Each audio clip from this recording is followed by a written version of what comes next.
Okay, good morning, everybody. In the interest of time and a full agenda, I would like to call the Economic Development Commission meeting to order. Today is Thursday, May 14th, 2015.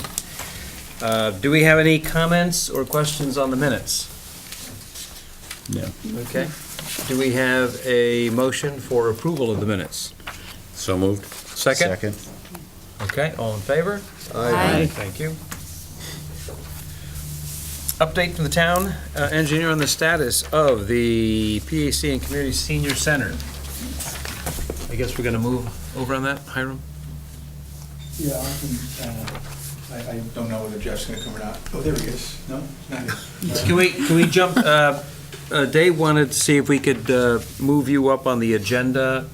He has to leave a little bit earlier today. Could we move you from, fill in slot number 3? Sure. Okay. The town survey we've met a couple of times with the consultant. As you know, there was a public meeting the other day to talk about different things that people might want to see considered. Tom Cook and Sean Kimball put together a kind of a compilation of the questions that people brought up that they'd like to see considered, and that information has gone back to the consultant. The final questionnaire is being put together now, and then that will start probably within 2 weeks, and people will be getting calls. So we've let people know that the Great Blue will be calling. It's not a sales call. That it'll be talking about, amongst other things, some of the things that we talked about in 2008, development things in town, economic development. It'll be talking about the senior center, obviously, senior community center. Also be talking about open space, things I mentioned to you before that we'll be trying to get a handle on. So that should be going, starting within 2 weeks, and should be done in June. How many questions do they anticipate? Probably around 45 questions or so. Should take about 10 or 12 minutes typically. That's what they estimate. Maybe take a little bit longer if people want to talk about it. Sometimes people are asked, if they say yes or no, then they're asked for an explanation. That may take a few extra minutes to explain what it is. Okay, and the name of the outfit again is what? The outfit is Great Blue. Great Blue. Okay. That's the one that'll show up on your caller ID if you get a call from them. I have a question. One thing we met last time, I had asked if perhaps they could have an online component to this, something that could be linked off the website using like a Survey Monkey, so we could direct people there to provide their input on, the same questions. Did we talk with anyone about doing something like that? That was addressed during the public meeting. And there's actually, in order to not skew the results, in order to make them statistically defensible, they explained why the way they're doing it is the way to do it, the best way to do it. Yeah, I understand, sampling methodology, but this could be, another way to get additional information. So, I mean, there's skews in every sample. Like, it's skewed by who's going to spend 15 minutes answering 45 questions on the phone from someone in the middle of the day. So, all sampling processes have their bias.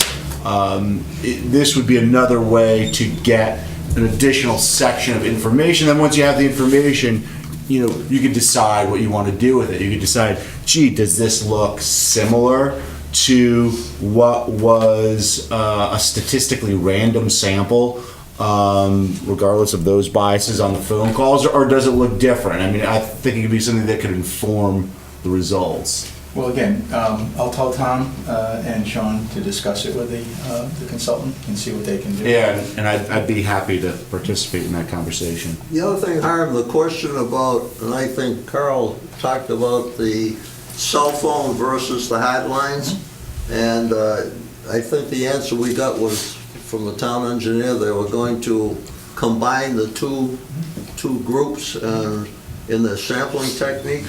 Is that the way that works? Correct, yeah. They addressed that during the public meeting as well, and they will make... So how do they combine it for the total population? They have to get 400 completed surveys. And so if they call up and your number is on the initial selection list, and you say, I don't have time for this, I'm not interested, that's not a completed survey, obviously. So they would go to somebody else. If they get halfway through the survey and somebody said, I really don't have enough time to finish this, that's not a completed survey either. So they need to end up with 400 completed surveys. So the initial numbers that are selected at random, basically by a computer, are selected based upon their ability to complete 400 surveys in total. So they all- But all they those they questions. treat the cell phone and the hardline as the total population then when they make their sampling, eh? That's correct. That's correct. They have cell phones for everyone in town as well as the landlines. Yeah. What if you have both? They will select one number based upon whatever their selection methodology is, their computer selection methodology is. That's how they explained it'll work. I don't think they're going to get called twice. That's for sure. No, I'm not worried, I'm not worried about that we get a bias projection, that's all. The results are accurate to within 95%, plus or minus. If we had another 100 or 200 sample, it would be plus or minus 4%, 4.5%. So it's That not. sounds better than our political surveys, right? Well, I mean, that's my point, is their sampling biases, I mean, Oh, yeah. the numbers, when they give you these numbers, they're assuming a non-biased sample. And that's why, I agree, gee, if you do 400, you're at 95%, given your total population, increasing the sampling size by 25 to 50% won't get you there, just looking at from a pure statistical perspective. However, every sample has its bias. Take a look at the UK elections, and they were sampling people who just left the polling station. They were nowhere close on what the turnout turned out to be like, which is why I'm worried about for something like this being so wed to what traditional survey takers talk about with with needing to be random. But that was the same reason when we talked with Jeff Shea, the town engineer. I raised the question about how come this thing is now expanded to cover many, many issues when the original intent from the Board of Selectmen was to have a poll taken on the senior center issue. Now it's morphed into something really bigger. And when you do that, it seems to me you get a lot of cacophony in the result, Well, there were two things. Initially, I've been trying to do this for 3 or 4 years, and we haven't been able to get it funded. So when the Board of Finance decided to ask for the survey and the senior center, what the selectmen decided to do was say, okay, we'll do that, but we've also needed to update the information that we got back in 2008 as well. So what this will end up giving us is a more coherent picture of all the issues that people are talking about, whether it's land development, whether it's open space, whether it's a senior center, or whatever. But they're put together in the same way so that people can spend a few minutes, if they're interested in the town. 10 or 15 minutes is probably not going to, result in the survey being a problem. But it's going to put these things together in a pattern that'll indicate they're happy with the government, they're happy with public works, they're happy with open space, parks and rec, whatever. I So it'll give us understand. a broader But that picture. wasn't the original vote of the Board of Selectmen, because I heard it on the news. The original, they put that caveat in when they had that 6-zip vote to have a sample, a survey done on it. Now the survey is morphed into something for the whole town issue, which I'm not sure you're going to be able to ferret out what's an accurate response from the people, Yeah, we have this- That's just an opinion. We had the same concern though when we did the 2008 survey, and I think that when the people saw the results of it and saw how it was done, were really, really happy with the results of it. So, Well, some people were, some weren't. well, I don't know. I think I didn't heard any negativity about it at all, frankly. Well, you don't hear everything, Hiram. I'm sure you're right about that, but I hear a lot. Okay. Yes, go ahead. How is it being advertised that this Great Blue is calling? It's on the website. We've also have Stephanie Reef, our communications person, is putting information out in a newsletter. Local newspapers, police have been informed as well. So as many ways as we can think of, Carolyn, as possible. Simsbury Moms It was on Unite? Facebook. No, it was already on Facebook. Okay. It was. That's such that, like, you say one thing and it just like blossoms, Yeah. so. Just make sure what you say is correct. Okay, Yeah. I just wanted to make sure that the word's getting out. As far as I because- know, if there's other methods that we should be using, let us know. But like I said, within a week or two, it should start. So, Simsbury Moms Unite would be yeah. Okay, far great. cheaper than advertising in the paper. Right there, that's done. Far more effective. All set. Anything else that you can convey that to Tom or John or whatever?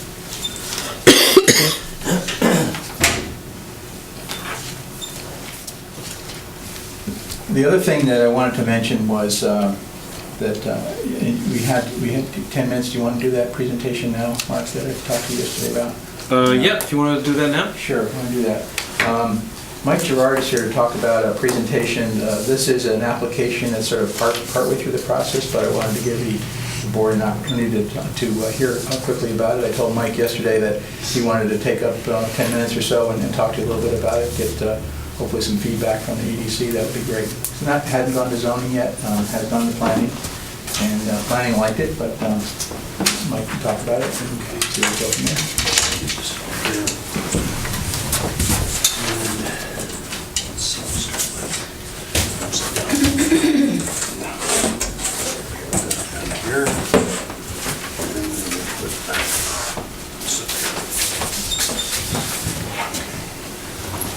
Good morning. My name is Mike Gerard. I'm president of Simsbury Farms, the future tenant of the property at 80 Wolcott Road that we'll be talking about in a second here, and also Gerard Brothers Corporation, president of Gerard Brothers Corporation. We're the applicant. We have an application into the zoning commission for a zone change, site plan approval, and a sign. And give you a little background on the property and how we found this piece of property. It's very hard. I'm sorry for the. Can hardly see it, but what the location itself is right across from the right next to Fona, if you know where Fona is. Right next to where Fona is, basically 10 acres right here. We were very fortunate to be able to find this piece of property. We're looking to relocate our business from Iron Horse Boulevard to Wolcott Road. As you know, our property on Iron Horse was part of the charrette, and we called for residential development, and we're in the process right now. We're getting close to doing something down there. But the problem was, where do we go if we sell that property? Like I said, we were fortunate enough to find this piece last fall. It belongs to Riverbend, and we used for propagating plants for the nurseries, and then all these hoop houses and so forth supported the growth of those plants. But the base everything started right here, so to speak.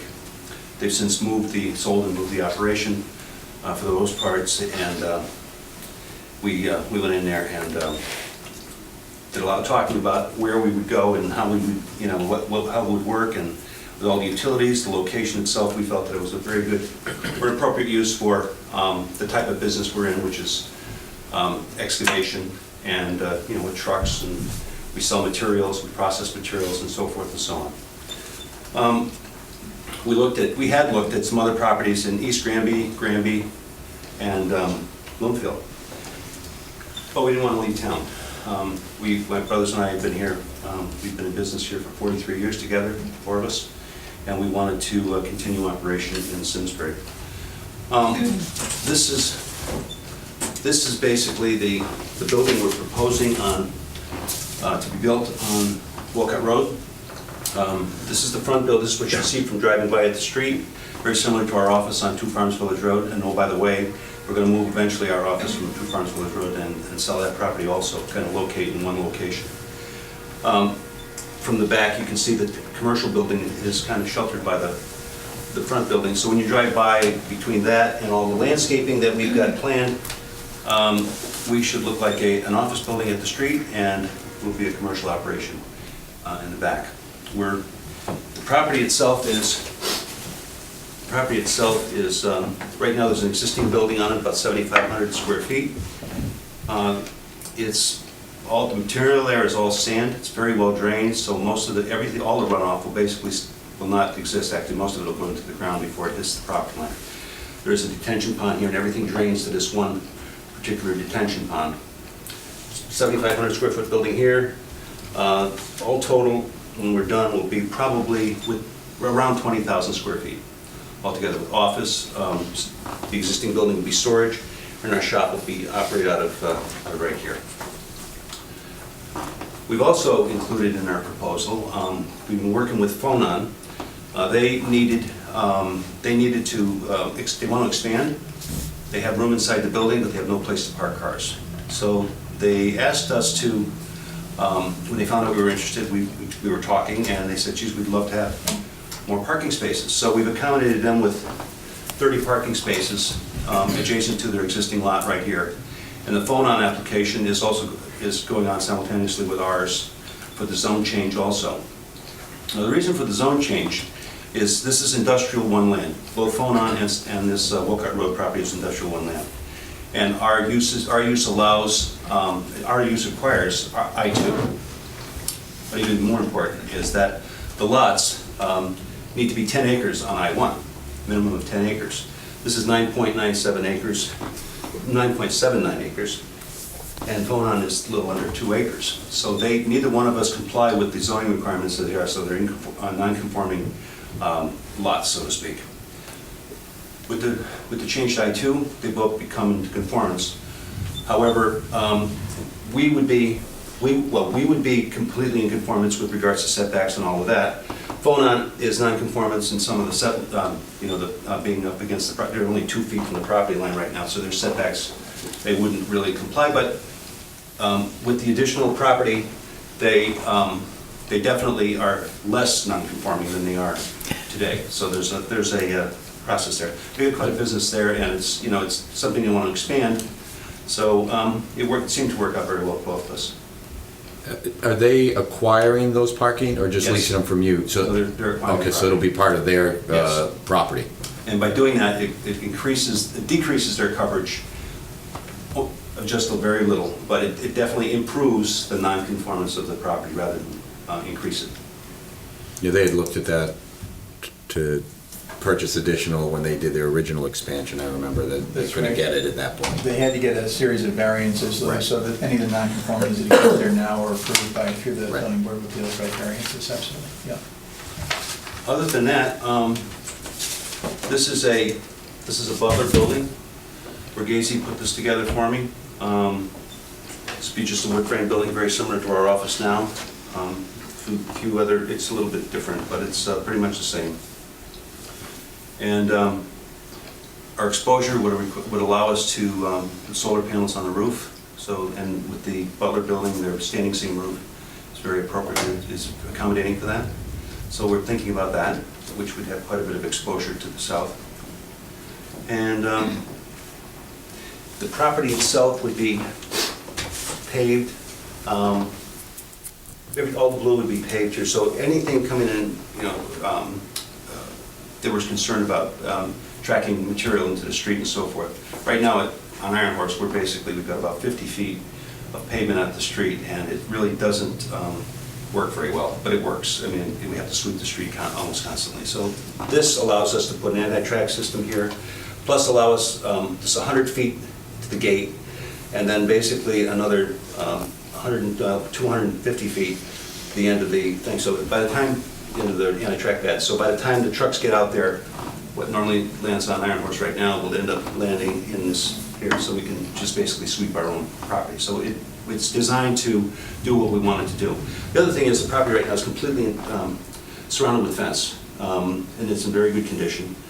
And we'll be moving the fence away from the street. If you drive by now, you'll see that the fence is right up against the street.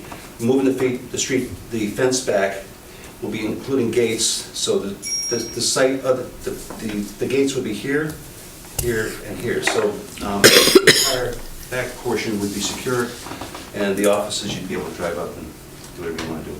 We might rent part of one of this building. It's a good sized building. It's in very good condition, the existing building, and use part of it for storage. Not sure yet, but that's pretty much it.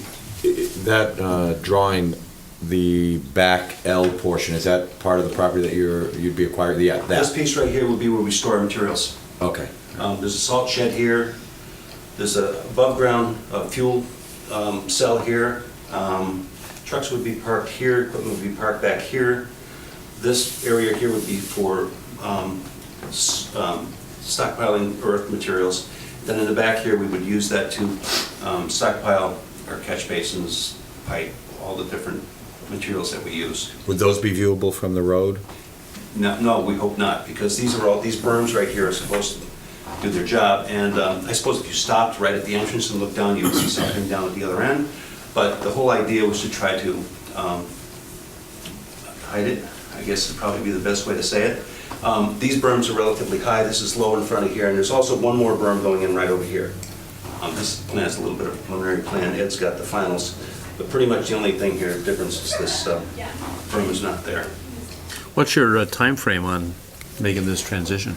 I'm going to, we're buying the property, and then what we would do is, we've got people interested in Iron Horse. So as soon as we sell Iron Horse, we would kind of make the move and build the shop first, because that's the most important on Iron Horse, that's the Iron Horse piece. So we would build the shop first, and immediately following, we would build the office. But it would give me a little bit more time to sell the office. Okay. Curiosity question, Mike. I don't know exactly what Phonon does, but I've always understood that it's pretty sophisticated instrumentation type of work. And I'm just curious about, y'all gotta be bringing heavy trucks and things. Does vibration cause a problem for those guys? One of the first things we did was we set up a seismic tester, and we went up there, and Phonon also set up a seismic testing unit. Two professionals came in and basically checked it. We have a seismic report. It was insignificant. It was basically one of the, they related it to foot traffic in some cases was much more of a problem in the building than it was with our equipment, because we had the heaviest piece of equipment we had on the site, and that was the first thing we did, because Phonon makes like circuit boards, and they're quite valuable. And I guess you don't want to make too many mistakes on those when you're building them. Yeah. And the vibration, of course, would do it, especially when they're into some of the processes that they use. So we did do that. And during construction, we have a roller that is very, it's a very heavy piece of equipment that makes a lot of vibration. And I've made arrangements with them to make sure that during the construction process that we would notify them so that they could schedule their work accordingly. So we've been working very close with Phonon on the whole thing, because we know it's very important. One of the things that was very important when Mike first talked to me about this potential was to make sure that all the potential uses in the area, and obviously Phonon's very high-tech, very successful operation, was to make sure that they'd be compatible. The last thing anybody wanted to see was to have Mike get halfway through the process and somebody from Phonon come in and say, wait a second, what are you doing here? We think that this provision of this additional parking, which is significantly important to Phonon, was a great part of it as well. So we're really kind of potentially settling two particular issues at one time here. So we think so far that it's gone very well. Planning Commission Tuesday night found 6 or 7 economic development portions of the Plan of Conservation and Development that they thought were significant enough to recommend approval to the Zoning Commission. So we just wanted to make you aware of that and see if you agree with that. From an economic development stand, you'd really look at this as it was a piece of property that was agricultural. It was an agricultural type use. It wasn't really, they weren't literally farming the ground. They were basically growing plants. But it's going from that to commercial, which industrial, which is probably tax-wise, I think, would be a benefit to the town. It also opens up the Iron Horse Boulevard parcels for development, which could be anywhere from 100 to 200 units down there. We could have seen all kinds of proposals. I've had at least 6 different proposals on the type of use, and we've been working with Hiram and staff basically just we want to pick the best one, so to speak, and try to get that moving. And in addition, by moving my office here also creates another office that could be occupied on Farms Village Road. So I think that there's a benefit for that, and the benefit to us is that we get to stay in town, which is, we felt, very important. Questions? Any other questions? I just want to thank you for your commitment to staying here. Thank you. And you've had other opportunities to look at other places, and,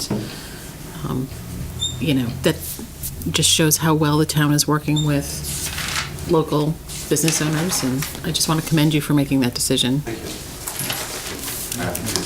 you. Best of luck. Okay, thank you. We're not there yet, we're getting there. We have our public hearing next week, then of course the appeal period, and then of course then we can move on to how fast Iron Horse moves, which we are hoping is relatively soon. We're right in the middle of a process that we need to get through with regard to environmental, and once we get through that, we should be in pretty good shape on Iron Horse. Do you need anything from EDC?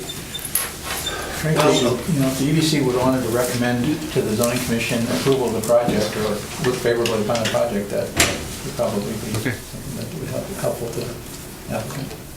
You'll come back on your Iron Horse Boulevard project. Oh, It goes, yeah, okay. Absolutely, yes. This This will, will- on a preliminary basis, we're definitely gonna, we have to get involved in it because it's a lot of work putting that together.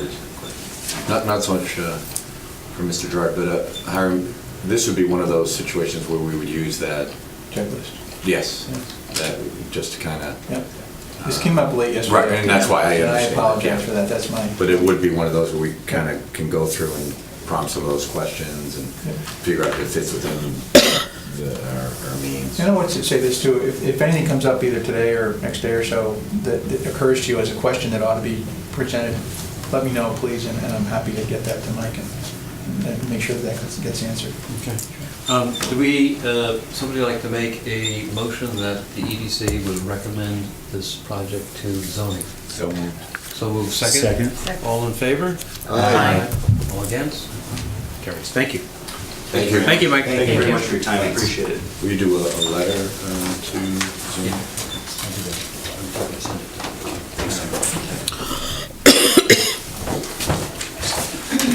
Want to finish on? Yeah, any other questions that you might have about anything that is going on?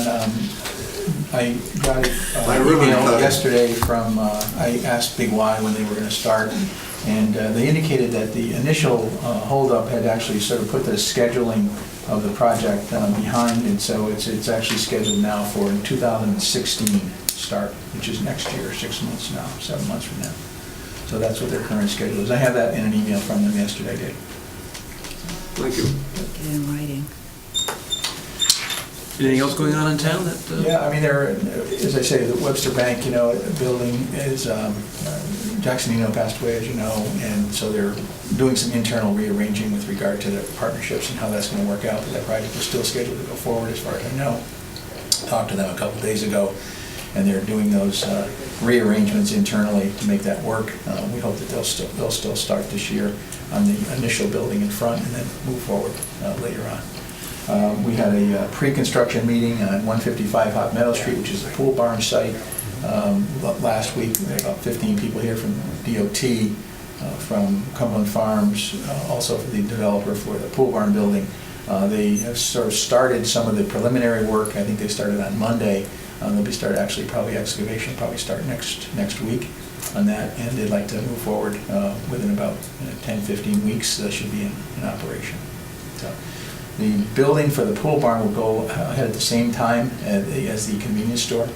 So I think I mentioned from the plan that there'll be about 40 feet of that initial pool barn building that'll be taken down to provide for better sight lines, but the rest of the pool barn building will be rehabilitated into 4 live work units and then a retail space as well.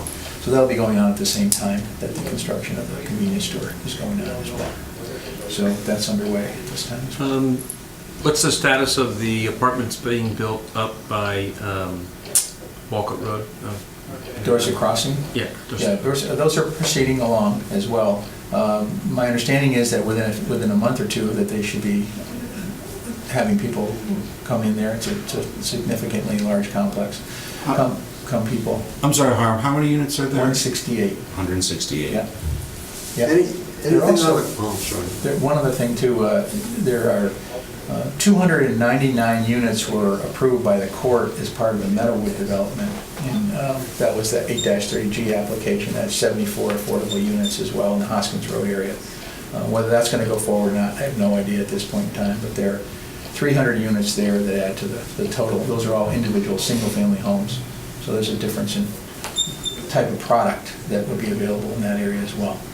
We're also looking at talking to some people that are interested in, the Wagner property was originally 12 acres and 6 acres of that was taken up by the Big Y purchase. And then there's a southern portion of that which is 6 acres as well. Talking to some people about some development plans, commercial development plans in that area as well. 2 or 3 different activities in that area as well, which I think will come forward fairly soon, probably by the end of the summer as well. So that'll be a very interesting development.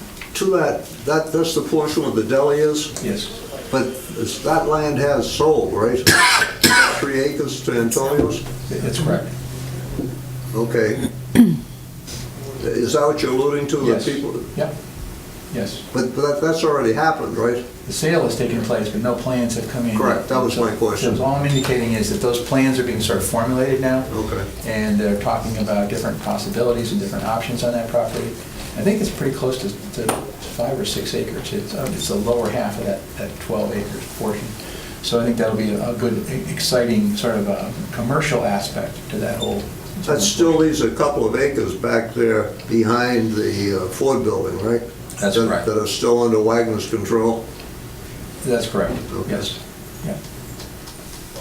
So a variety of things in that particular area, Mark, to go along with the apartments as well. Somebody called yesterday and they wanted to know where these people were going to work.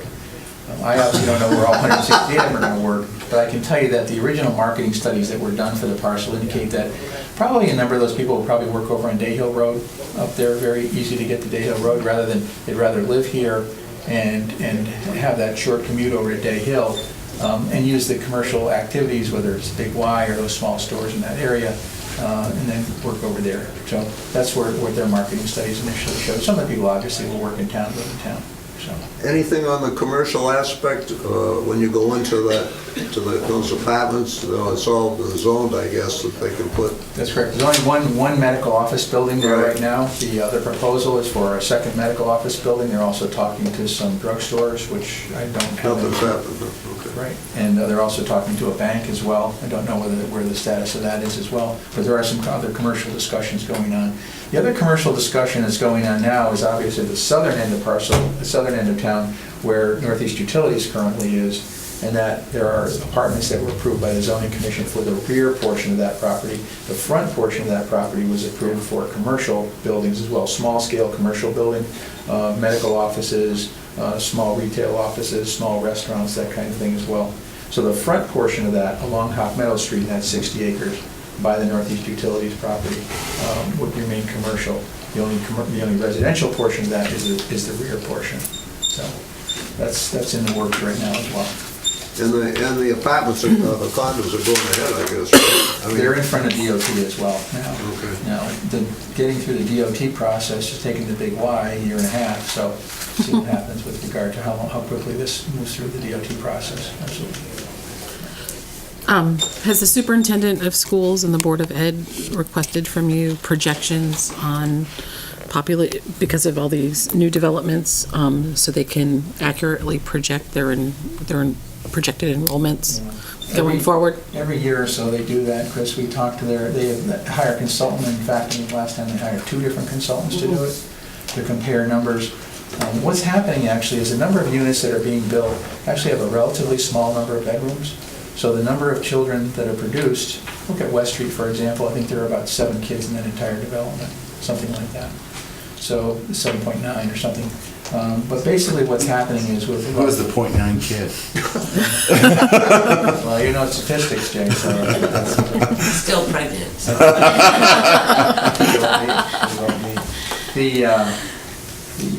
The development indicates that there are about 500 spaces in the school system right now.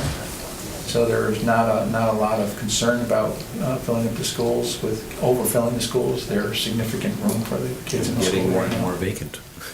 So there's a significant.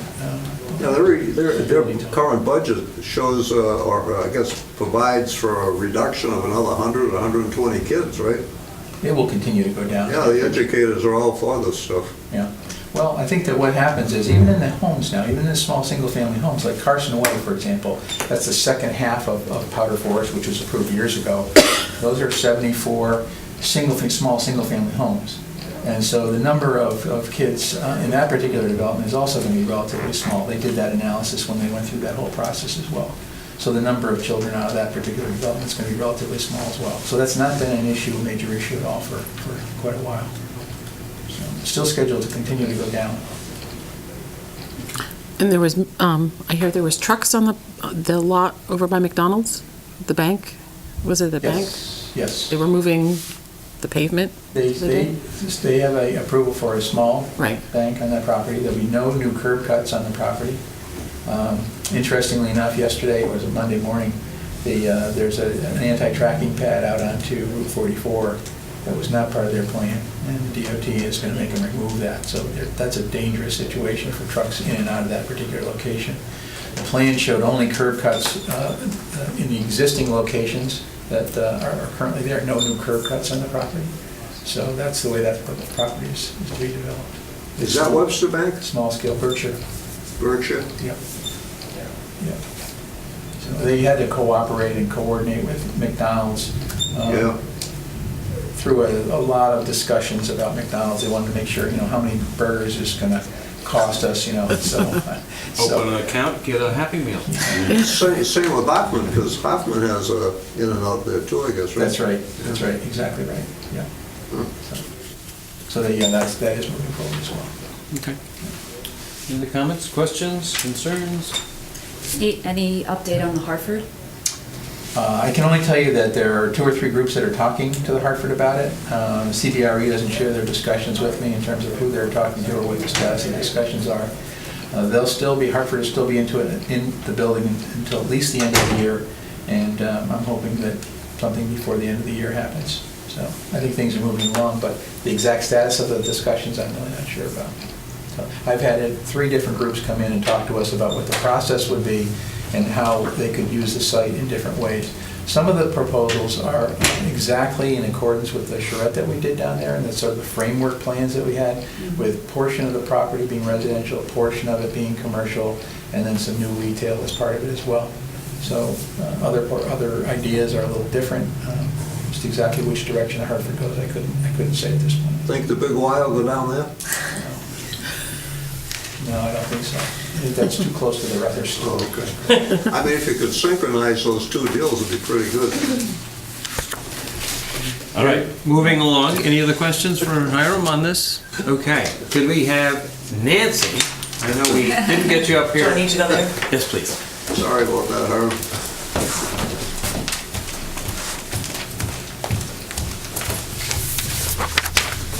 Apology accepted, by the way. Okay, but that's once. Then we negotiate. It happens again.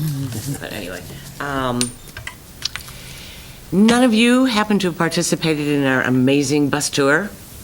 That was amazing. You missed a terrific time, especially the Colonial Brew tasting in Barkhamsted, which was then completely followed on the way back to parking at Einhorst Boulevard by a stop at Palmetto for ice cream.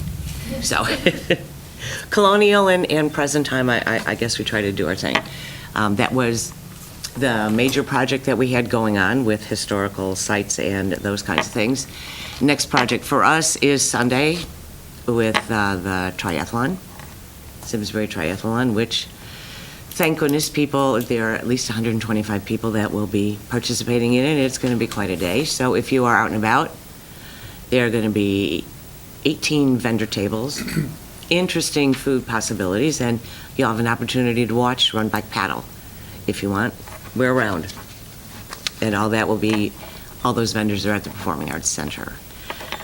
After that, in terms of FEVA planning, we have a couple things in the works. It's almost time to start elaborating and expanding our Best of the Farmington Valley Awards. This will be our 2nd year of the so-called FV Awards, and I know some Simsbury businesses won last year. We only had 13 categories. We're going to be expanding and refreshing, and soon that'll be out so that everybody can vote. So we certainly hope you take advantage of that.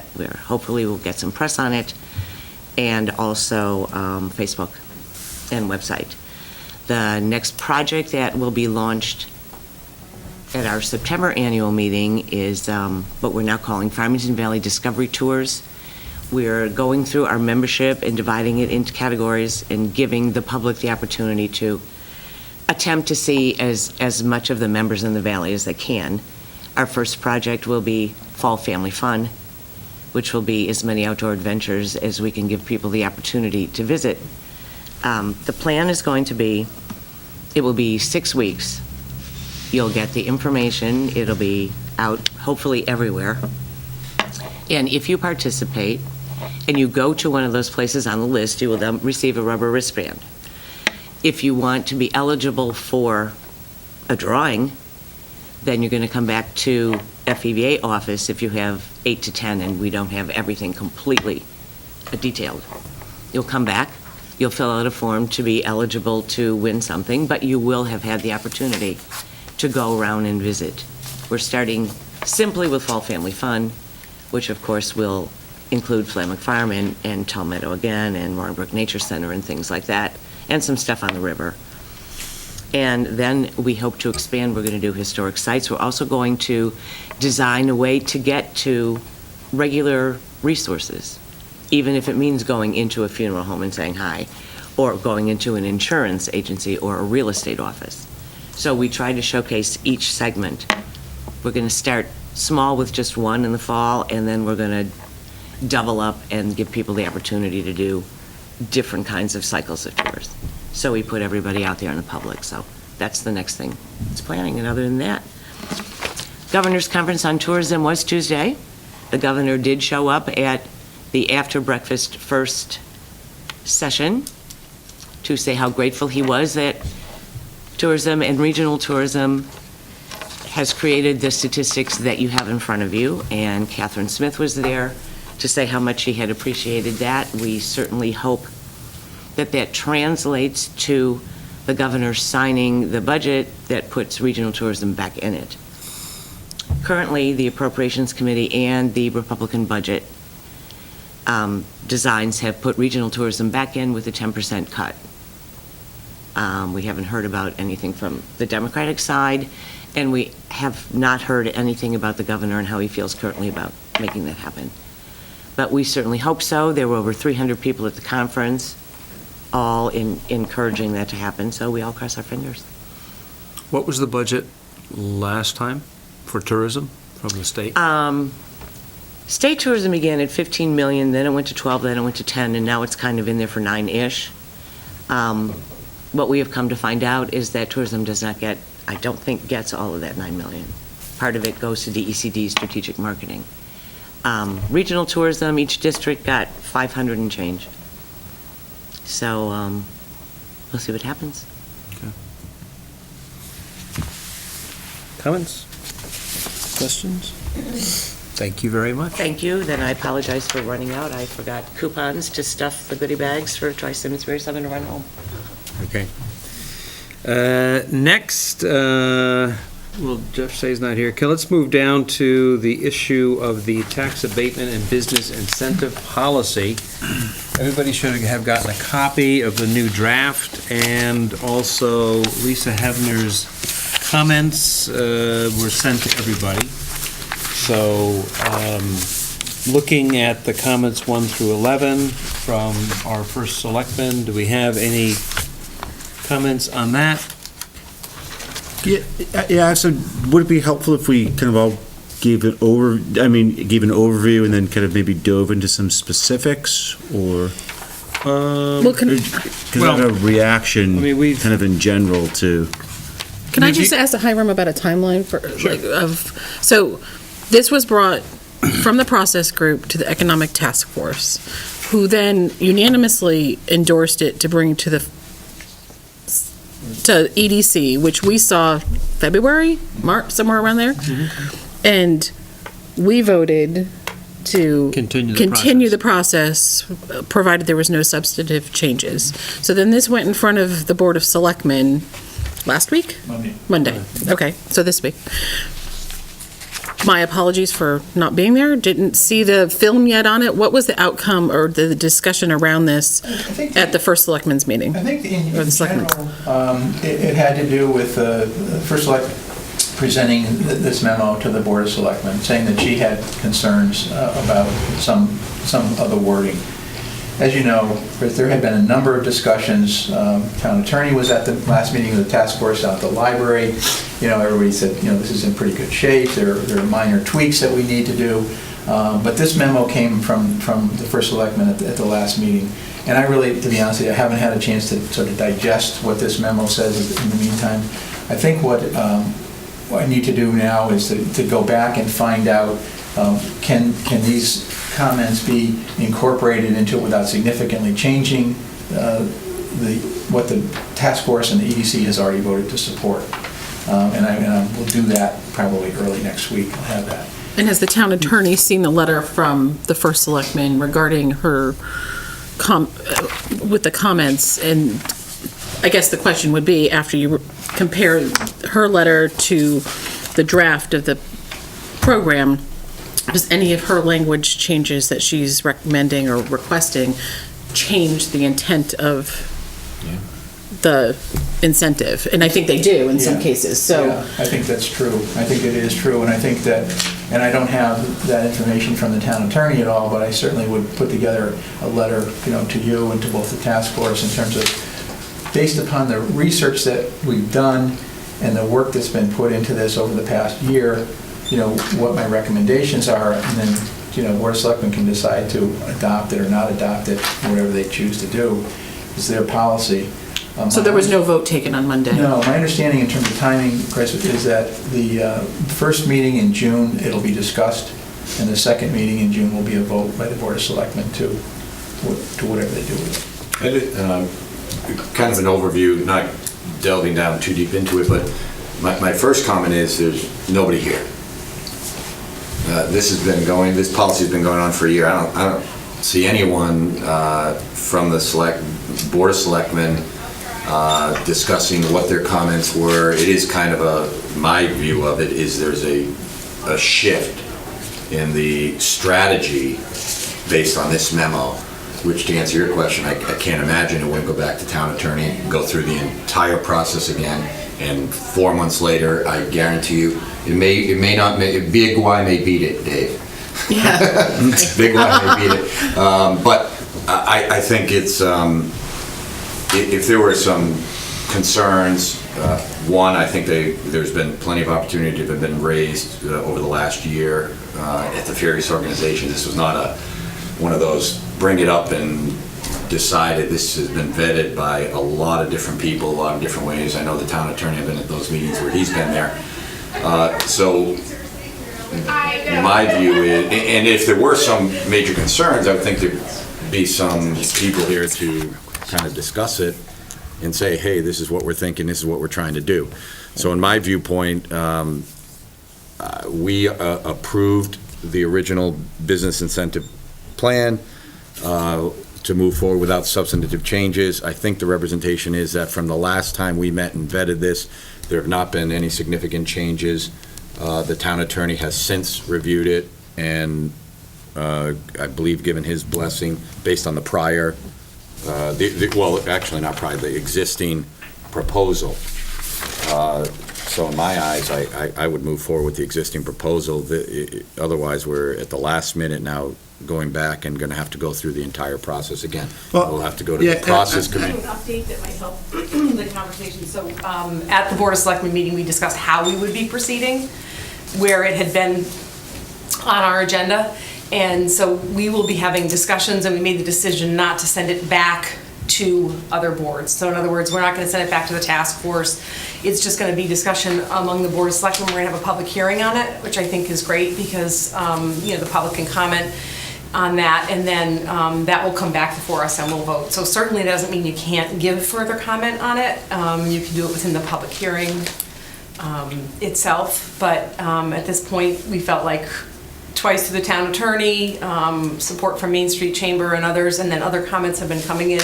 We'll work through that and we hope to have it completed by the end of June. Yeah. But how do you, if you do make changes, some of it says eliminating tax abatement for residential use in apartments. If that is changed, how do you not go back through the process? How do you not have the town attorney look at it? How do you not have the people that originally put it together and develop the incentive? How do they not get you have people that were on your task force that have looked at this, and Chambers and Main Streets and have all looked at this, and then you're going to change it and not go back and say, hey, do you guys still like it? Well, and I can't say that we would change it. We're going to discuss. No, but that's my point. It's already been discussed. And you've gotten all the comment. You guys can decide to take it or not take it, but if you're going to change it, if you're gonna have discussion, kind of change kind of comes out of discussion, and and seeing this, I think it's important that we do have a strategy and we do have a proposal, and I think it's going to be most effective if it's targeted. So we don't want anyone who's going to do anything in Simsbury, right? I mean, there shouldn't be rewards for that, but there should be rewards for bringing, the right kind of development in Simsbury. And I'd rather see a whole bunch of more concentrated rewards than a general disbursement of them to anyone who does anything. Kind of along those lines, I think, retail doesn't add much for economic development. Residential, we've got, 170 apartments going up in one place, 300 in another. I don't think you need to pay people to live in Simsbury.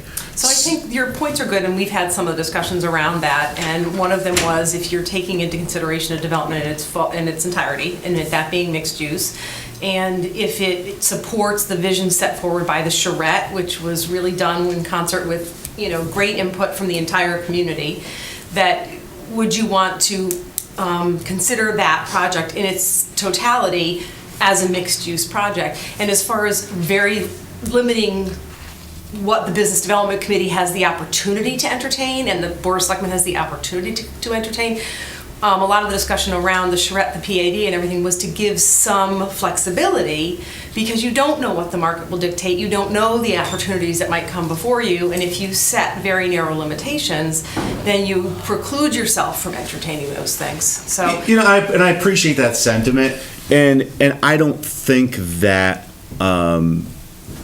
taking residential and even retail out is really limiting you very much, because there's a whole bunch of other things in there, and both of those components have a chance to come back in if it's in a mixed-use development. Right, and specifically to the retail comment, what we were talking about as well is you're going to get a developer coming in to do a project.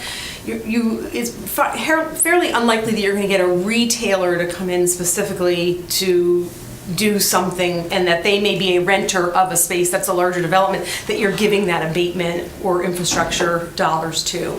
And really, I think, again, going back to sort of limitation, if the market dictates that there's sustainable economic growth in a certain industry or type of business, would you want to limit the ability, again, to take advantage of that, and really sort of, you're sort of limiting the competition by saying you're going to take one particular type of business over another. I see your point. If we were in an emerging exurb, then I would say absolutely, you're right. But there's no short. I mean, look at all the for lease spaces on Route 10, Route 44. We're not an emerging exurb. I think we have pretty significant retail saturation. So it doesn't appear that there are really many opportunities for additional. We don't have a rapidly growing population base. I mean, retail's a zero-sum game. Condominiums, you would. Well, yeah, well. There's a whole chicken and egg thing to this, but I have a more basic, I'm going to want to bring it up a level. Your viewpoints are well taken, and they're good, and she has viewpoints, and the chamber had viewpoints, and every EDC task force member who are not part of the inner workings of town hall had viewpoints. These discussions have been vetted. I've been at the meetings. I've spent my personal time going to the meetings, and I find it somewhat, honestly, a little disrespectful to the volunteers that have spent the last year going through this document and getting to this point, and having already come to this board. It already came to this board. Those discussions could have been had in February. I think it's a good plan. I was on Business Development Committee before this. I recognized, we saw what things needed to be tweaked. We discussed residential. It was changed based on discussions along the way 6 months ago. It was changed and added in and decreased because of comments like yours. They've been had. And at this point, I think it's a very last minute, significant shift that disregards a year-long process, and at this time says, well, you know what? Everybody had their input for a year, and now at the last minute, we go to the Board of Selectmen, and we're gonna dig down deep. I won't say start the process over, but you're digging down 6-8 months ago, and I'm hearing same conversations right now that I heard 6 or 8 months ago when they should have been had. And at this point in time, I wouldn't want a plan to go forward that doesn't have, that isn't a good plan. And frankly, I've been to these, I've looked at this, it's seen it at different levels with different organizations, listened to very different viewpoints from different people along the way, and seen changes occur. And this appears, in my eyes, to be a very good business incentive program that touches upon the areas that the town has said they want to focus on. And yes, it does include residential. And yes, it does include mixed use, which includes retail. Those are the areas that, in this room and in other rooms throughout this building, I've sat in the meetings where they said, these are the things we want.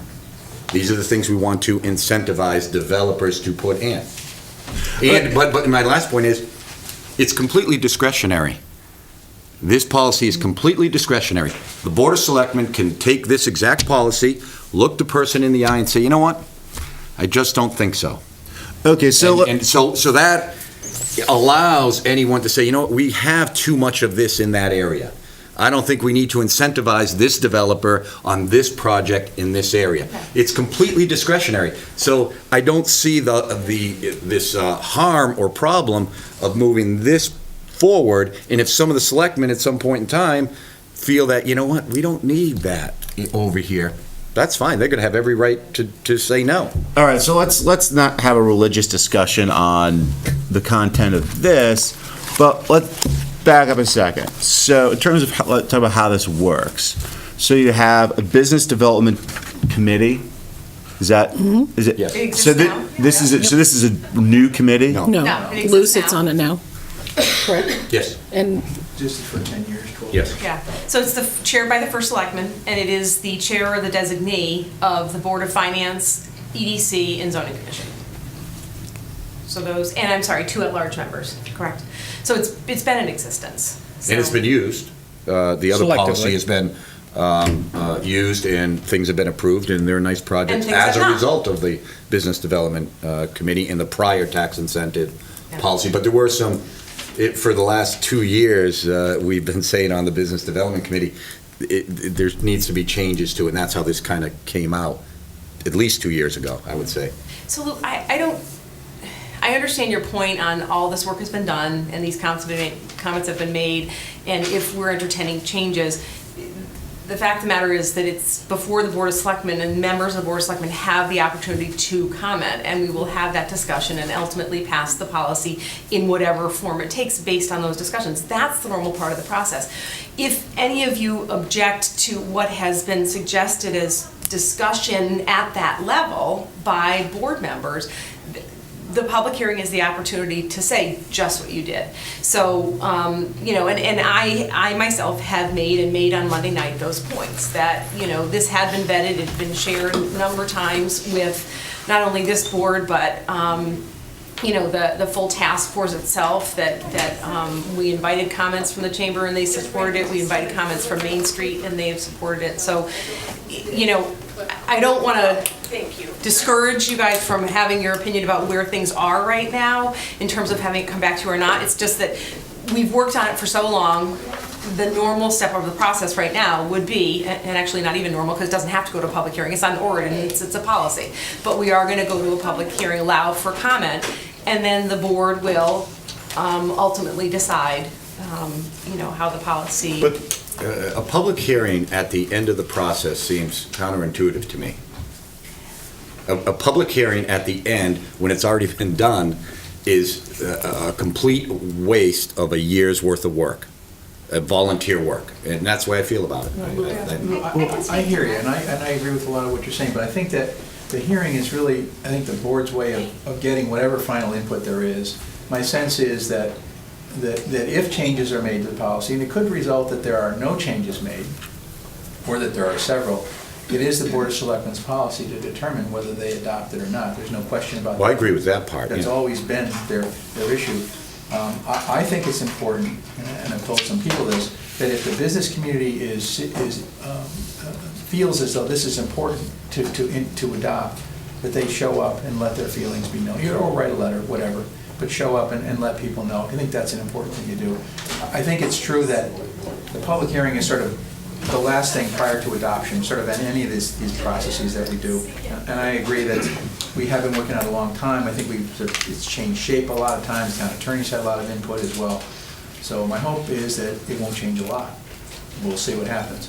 But what I do want to do is do a fair analysis of all the comments that have been received to date, no matter where they've come from, and provide that to the Board of Selectmen at their hearing.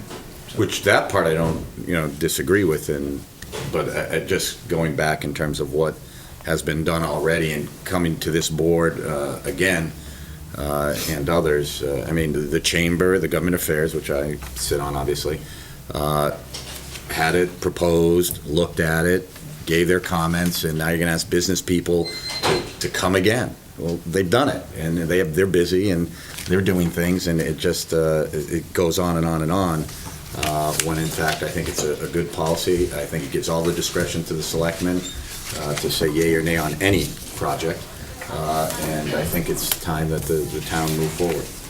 One of the things that is important, I think, if people look at these things, and sort of to step back a couple of feet on this, is that compare tax rates with other towns and what the decision is on a business person to locate Farmington, Avon, Granby, whatever it happens to be, and do that comparison. And I'll put together a chart this is a way to level that playing field. It's not, in my opinion, nor should it be perceived as a giveaway to try to lure Taco Bell to come to town, for example. Not that kind of thing. It's not what we're looking for. I think we all know this. This isn't really a land use document. It's a policy document, a taxation document in a way. And it's constructed within the confines of the current state statutes. The limits of our ability to grant these abatements are limited in terms of time. They're limited in terms of what we can offer. And that's how it was put together. So we looked at a lot of different communities in terms of how this was put together. So. Thanks for everyone and all your work on this. The idea of the hearing is that we haven't had a hearing at the Board of Selectmen level, and that's where people expect the public to participate in. So the idea of the hearing, we could do two things. After the hearing, we take all the input we've received, as you've gotten some of my input on it. After that, we can either vote for it at the following hearing, or we could send it to my staff to hire them to incorporate some of the changes that we heard that we want. And then we can vote on it after that. So it is an opportunity for a full public hearing. A lot of people didn't know about, if you're on listserv and you get notice of hearings, you might not have gotten notice of the Economic Development Task Force, or you might not have gotten notice of the Economic Development Commission, but a lot of people signed up for notice of the Board of Selectmen. So this is really the first time it will go out from our committee. So that was the idea behind it. We're following best practices. Whenever a new policy comes in, this is the same way the Board of Education does. They put it on once and then they put it on again, so that there is an opportunity for full public comment. And that's sort of the idea behind why the process. This is a process that was recommended by Town Council, and so I thought it was wise and judicious, is the process I recommended to the Board of Selectmen, because I believe in it, and there's no rush in my mind, because we can grant abatements at any time. The state statute allows us, whether we have a policy or not. We don't even need the policy to do it. This just gives notice to people who come in, the kinds of things we're looking for, but there's nothing that prohibits us from granting an abatement at any time for any reason within the constraints of the state statute according to Town Council. So it's not like it's delaying anything. We still have the ability to do that at any time. When you do the public hearing, I think for the benefit of those people who choose to attend, who might not understand the reason behind the policy, the process behind it, and the fact that it is, the Economic Development Commission feels it's an important tool in our toolbox to try to incentivize the correct kind of businesses to develop here, but that it's a discretionary policy, that this is already in existence. It's not something new. It's a revision of what currently exists. I don't know if the public, without this pre-information, understands where we stand now with it. We could certainly give And an the- update during that's fairly typical in hearings. We'd give a summary of where we are, so we could do that. Really, in the point at which it goes to the Business Development Commission for recommendation to the Board of Selectmen for a vote, so they understand the process behind it. Absolutely. Happy to do that. That would actually be nice to give with the announcement of the hearing. So if people wanted a little background before they came, if it was something we could get out at that Well, because time. then I think it eliminates the questions of, well, do we have this already? How does it work? Just kind of a flow chart of really, Well, Hiram's been Right. leading this, the charge. I think you could do that fairly easily. I actually have most of it put Yeah. together already, and frankly, I'll just update it with, where were we, where are we, what are the changes, basically. And also state law, I mean, we have it anyway. We could do nothing, and we have the ability to do this, so. well, this just clarifies what we Yeah. want to do and the type of businesses that we'd But- like to. On that Consider. comment, theoretically, you're correct, but in practicality, you don't have developers understanding that you have that and having confidence in what the process is and how it would occur. So the incentive, part of the title, is not there now. So although statute theoretically you could do it, the point of incentivizing developers to do things is not there now. Well, just It's under remember, the old abatements one. are Yeah. primarily a recruitment tool, so it Well, would that's be what I used mean. by. That's what I'm saying, But it yeah. would be used by Hiram, so he does have the ability to tell developers, actually, you can do this. Well, once So- they come in. Well, once they come in, we have the initial discussion, usually they start moaning about cost, I say, well, if that's an issue, we can talk about this program that we have, and that's usually how it comes up. And that's what Hiram is great at. So he does have the ability to communicate with developers. And he's our primary communicator on that. I had two things I'd like input from commissioners on. Number one, the value of new business. I guess you recommended $3 million, and I think in the schedule it was 1.5. 1.5. Is there any thinking on, should we have a higher threshold for new businesses? Well, Lisa just, I think, mentioned it's very much at the discretion of the Board of Selectmen. The reason, I If can tell something you why. makes sense I that can lead to something Yes. else, $1.5 million is the right number. Well, here's why I recommended $3 million. I did meet with the Farmington Valley, that was very exciting, thank you. I did meet with the Farmington Valley Collaborative, because when you're looking for regional efficiencies and trying to do regional, it's kind of weird to all of a sudden start to compete with the people you're trying to coordinate with for regional efficiencies. So I did ask them what their feeling was on abatements. Farmington does do 3.5, the statute lists $3 million. I thought $1.5 million if you're gonna do a tax abatement, well, some houses cost that. Where do we want to forego tax dollars, at what level? So I put in $3 million, but you're right, there's also a section in the clause, and I thank Hiram for working with Bob DiCrescenzo on that permits us to lower it if something comes in, but I would like the expectation set that this is for major development, it's not for every development that comes into town. If something spectacular comes in, we do have the ability with this policy because of the saving clause that Hiram added. We have the ability to do that, but it's about setting expectations. And do we want to give tax abatements for everybody who comes in? I don't think so. In the past, we've used it judiciously, cautiously, and I would like to see that continue, because anytime you give a tax abatement, a company is coming in and not paying for town roads, services that other businesses are.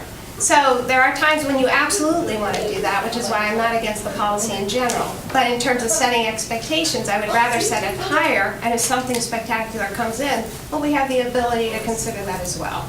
Is it fair to say, I'd just like to get your opinion, are you in favor of the policy as it stands right now? Would you vote for it? Not with apartments and residences. The purposes of abatements are to attract the types of businesses that wouldn't come otherwise. We have from Mr. Peck on season, we have apartments and residents that are coming in droves, and that's great, and we want them. But why incentivize something that's coming in on its own right? So that's where I am. With my concern about retail, why I did recommend taking it out for new businesses, is if you incentivize retail, a lot of the research shows that what you're doing is you're taking EMS. If that comes into town, love EMS, right? But you're giving them a tax abatement, and they're going to compete with Vincent's. Generally, when you give tax abatements for large retail to come in, they end up competing with local. So if one of your goals, and I've heard you guys express this many times, and I think it's a very laudable goal, is some of the best economic development is business retention, then that doesn't make sense to me. But I did recommend keeping it in for existing businesses. Because if someone has showed us that they are committed to the town and they want to expand, I think we should incentivize that. I think that's a great thing to do. So if a new business comes in, okay, great, but they have to be here for a little while before they can do the expansion and get the tax benefit. So it's not that I'm against it, it's just I think a lot of the research shows that when you do tax abatements for retail, what you end up doing is incentivizing big box. You incentivize competition with your existing local businesses. And if you believe that an important part of economic development is the retention and growth of your local businesses, that didn't make sense to me. But like I said, Hiram did a great job with the savings clause. So if there's something we haven't considered out there, that we think, okay, this is an exception, we are permitted to do it. But you set the expectation, wait a minute. If we're going to show favoritism, let's show it to our local businesses. So that was my thinking on that. However, with the type of businesses or type of development we're looking at in Charette's, in a lot of the cases, mixed use, which is retail and residential components. And those are developers, not EMS coming in. EMS is not going to come here and look to build a store. The retail that's going to come here is going to be renting space from the developer to develop the type of things that we've identified in our studies as opportunities that we want here in town. Right, but retail is, when you look at tax revenue per square foot of space, retail's the lowest. It doesn't make sense to incent something where your return on space is lowest and there is a glut of retail space. It doesn't make sense to incent that. But it doesn't make sense to incent residential development when we have, with respect to apartments, clearly more than I'd like, and they're coming in anyway, in Simsbury's an easy sale. It doesn't make sense to incent things that don't maximize your return on the investment. And that's what the policy should do, to the extent that there are unique exceptions because there's some terrific retail opportunity that none of us can think of off the top of our heads that isn't here, and we think it makes sense to bring it here. We'll have the flexibility to do that. But the banner shouldn't be, we'll give you money if you come. It's to not everybody. that. Well, when you include apartments and retail in virtually every form of business that exists, yeah, that kind of is what it's doing. I understand your comment that if there's a glut, why would you incentivize it? Well, you're providing a policy that if a developer who's in it to make money and has done the market research believes he can make money and lease a retail or an apartment, they're going to do a lot more research than we've ever done in terms of on that particular, whether it's a year from now, 2 years from now, they're going to do the research and determine whether they can come in. As part of their plan, they'll look and see if there's an incentive. So if apartments, for some reason, and I'm not saying it will, continue to grow, and they can decide, we can go here, we can go there, they're going to look at the landscape, and this allows them some incentive. But if there are too many apartments, you can have any incentive policy you want. They're not going to come. Right. They're going to make that decision. This just gives you the basis to level as Hiram said, level the playing field. No, I understand your point, but we're talking about two different returns. There might be a return to investment for a developer on an apartment project or big box or leasing. I'm not going to argue that. There could be huge returns to them. We're talking about returns to the taxpayer through abatements, and those are lowest per square foot on retail as well as residential. So I'm not debating that there aren't fantastic economic opportunities for developers to do certain projects to them? Sure there are, because they're looking for what the return on their investment is, but this is the return on our investment. And I think it's, and there's studies too numerous to cite, how that works. So, again, because we can do, the Board of Selectmen can do essentially anything. There are flexibilities. We have flexibility to do things that we have not, that no one at this table has been able to anticipate, and that's great because you can't anticipate everything.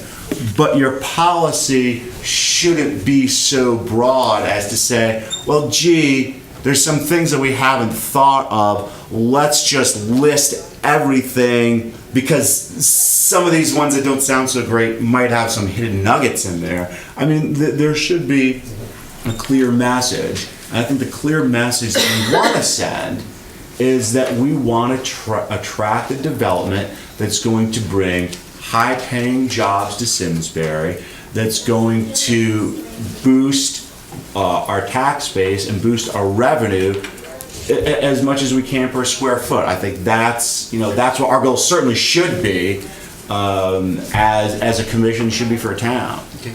I'd like to raise one, just to get comments from people. Considering the length of time a business must remain in town after the abatement period ends to assure that subsequent tax collections are equal to the amount of initial abatement, which means that if you get a 3-year abatement, you better stick around for another 3 years so the town gets back what they gave you, or there's a clawback provision. That was discussed at a meeting at the library with the town attorney about how that would be handled contractually with the developer at the time that the incentive was granted, that there would be Their contract. their contract with the town and what happens. I know, am I wrong? Because I was there, but I don't know the legal language, but I know that was discussed. So that, you would draw that up in a contract with that developer. Anyone that Each one of obtains these this is going to have to incentive. go through a two-step process. They would come in initially and apply for it, and the Board of Selectmen could grant it or it could not grant it. But if it's granted conditionally, it would then go to once the structure is built and the CO is granted, it would go to the town attorney for the creation of this contract, so that once that CO is issued, the contract would then go into effect. And these are items that would all be covered as part of the individual contract. Now, is that in the draft right now? Or It was is that- not. That was added by Lynn Schofield, who's currently a member of the Business Development Committee.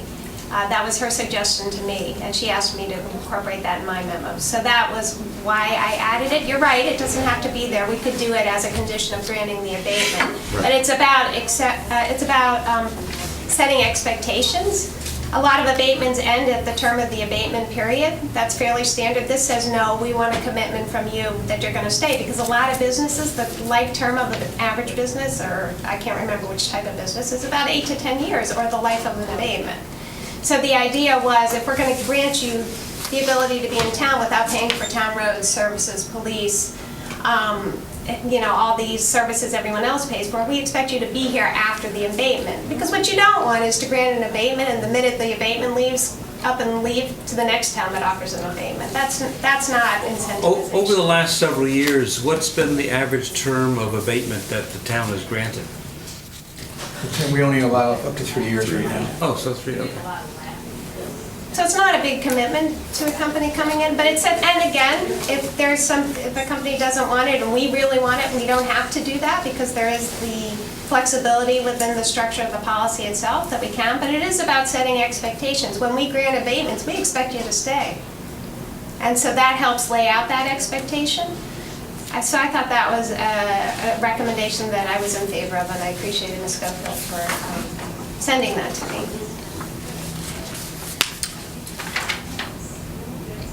Any other comments or questions, Lisa's, or on the policy in general? On that, under the business development incentive minimum requirements, number 8 says there's a firm commitment to remain in the town beyond the length of the abatement or other incentive period. So, to your question, it was something that was discussed, placed in there as a minimum requirement.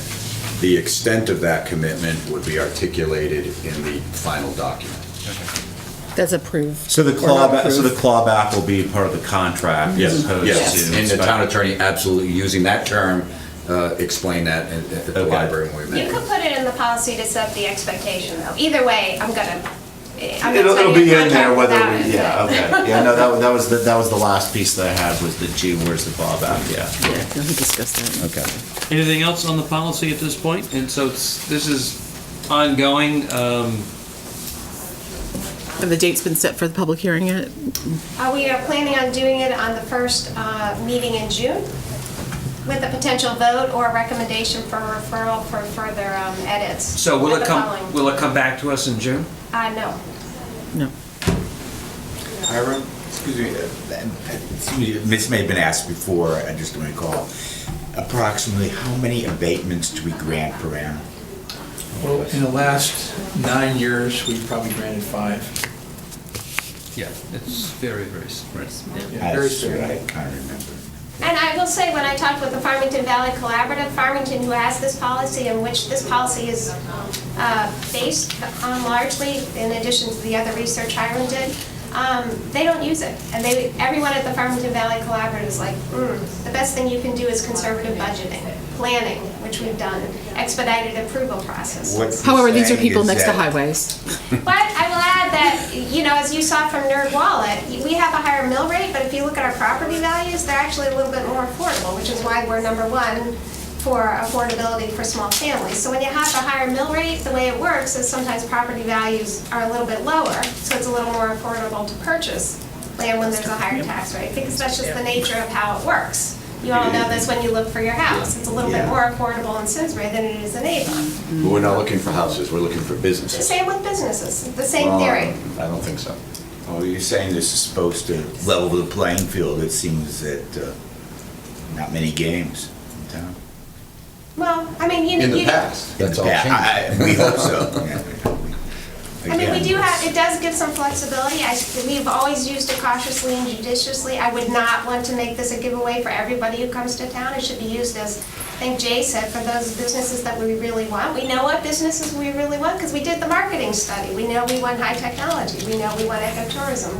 They told us the businesses that are compatible with us, and that's where we should target the abatements.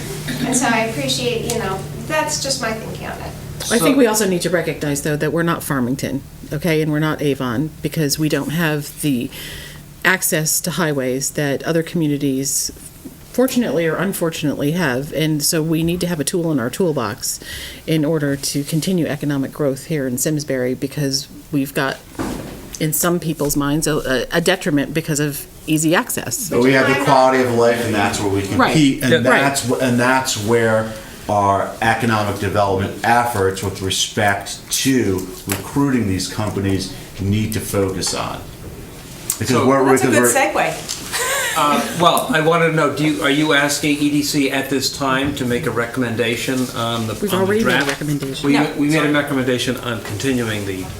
No, there's no recommendation that we need from you at this time, so it's at the Board of Selectmen. We'll have a public hearing. You guys are welcome to come to speak at the public hearing, and then the Board of Selectmen will, as Lisa said, make the decision And I on would the just say, final policy. the Economic Development Task Force does report to you. They're making the recommendation to the Board of Selectmen. You can either accept their recommendation, or choose not to comment. So that decision is up to you. Okay. Do you mind if I actually just give my other update, because then I've got to scoot Yeah, off sure. to work. So I just wanted to report that the Board of Selectmen passed the contract with, or the work with Main Street to do the work for design and production of print materials, which will also help feed to some of the work on the website. So I was very pleased to see that happen, so that'll allow us to keep on our time frame. Lisa had a meeting, called a meeting with Rick Bizzano and Virtual Town Hall. Jeff Dornenberg and myself and Hiram and Sarah Nielsen were there, and Tom Cook. So Rick is moving forward with taking charge of that project, and the task force will make its recommendations through Jeff to Rick. And the marketing group is working on giving their top 10s and getting the recommendations together for the EDC part of the website itself, as focus groups are going to start to be organized. Lisa had asked that Sarah Nielsen and myself worked up a focus group for the business community. There'll be other focus groups within the town that the town is going to run itself. Through the task force. Is the right. Yes, yeah. So, and the programs group, our next meeting actually is we've been doing a lot of things that have required the groups to be together as a whole, which has been great, but has also been challenging for the groups to get their individual work done. This next meeting we'll have next week, Tuesday, will be, all the groups will be breaking out. And so the marketing group, of course, will be moving forward with their discussion around the website work and the marketing materials. The process group is going to continue working on the policy suggestions that they're making in regards to some of the land use process. And the programs group is actually going to be discussing some of the things that they're going to take on now because they've completed the goals that they had originally set out to do when they first got together. So I'll have more information on what they decide those initiatives would be. And we'll copy you guys on the agenda coming out and an update on the minutes from the last meeting, and we'll move forward from there. Okay, thank you. So. Yes, go ahead. Last thing I had was under new things, Mark. As I mentioned to the EDC before, the zoning commission is in the process now of updating their zoning regulations, not the town center, not the Hartford area, but the rest of the regulations. And one of the things that's really critical that this board ought to know about, and hopefully we'll think about a little bit, is the impact of parking and economic development. In this month's Planning magazine, actually, I copied the article that has to do with planning, and just a quick excerpt from that, just to sort of set the stage for this. There was a 2013 study, actually it was done in Connecticut by UConn, that talked about Hartford and the parking in Hartford. 15% of the property in the central business district, more than 7.5 million square feet, is dedicated to parking. What that means is that if each office worker takes up about 250 square feet of building space, which is a conservative estimate, that means the city could accommodate 30,000 additional jobs if that land were dedicated to something other than parking. So what that means for a small town center like ours is we have to take a look at parking the same way. It is really hard for a lot of commissioners to get beyond the fact that we need X parking spaces for X square feet. What business people today will tell you, and I just came back from a conference and a number of people said the same thing over and over again, we need as much parking as we need. We don't need too much. In other words, creating that parking and paving that area and taking up space that's not available for other business purposes is costing businesses a lot of money. And when I tell the commissions that, they look at me like I'm crazy sometimes, so I thought I'd just bring this additional article to say, take a look at this. Now, we're not Sacramento, we're not Hartford, I realize that, but just take a look at how these things work with regard to how the business community sees it. And as we begin to revise the zoning regulations, just give that some thought, so that when you're asked for input onto that, you can let us know. And when you're talking about that, when in the zoning regulations being revised, it's reducing some of those requirements. That's the idea. Right, and that was talked about years and years and years ago. It was a group of EDC members had gotten together in Canton, I think it was, and the planning director of West Hartford had come in and talked about one of the first things they did to develop their center, which at that point had nothing. And one of the first comments that he made, and one of the first triggers, was reducing the requirements for restaurant usage. So if you're bringing in a restaurant, it used to have X number of spaces required, and how they did that really allowed restaurants to begin to come in. And that was years and years and years ago, but I always remember that. What we did, frankly, in the town center of New Canaan was eliminate the parking requirement entirely. Right. Boom, 73 new restaurants. Yep. It just exploded. Now, people there today will say, well, we can't find a place to park. If you just look around, you're willing to walk 20 feet, you can find a place to park. West Hartford's another really good example. Last time I went to a meeting, they're saying, we remember the town hall when there were holes in the roofs and there were pigeons flying in and out, and that wasn't all that long ago. And what's happened with the parking is that the city took over the parking and now manages it all. I'm not suggesting that we set up a parking authority here, but some of the concepts are transferable. So that they actually make out quite well with regard to parking right now. And yeah, parking's crowded, but having still go. having a parking problem is not a bad thing. I said Not that a bad before too, thing. I agree, right? So that's where we are. When you Thank discuss it with businesses, I brought this up before, having been a retail background, they need to understand that the owners and the employees cannot take up spaces in front of their businesses and then complain about lack of parking for their customers Yep.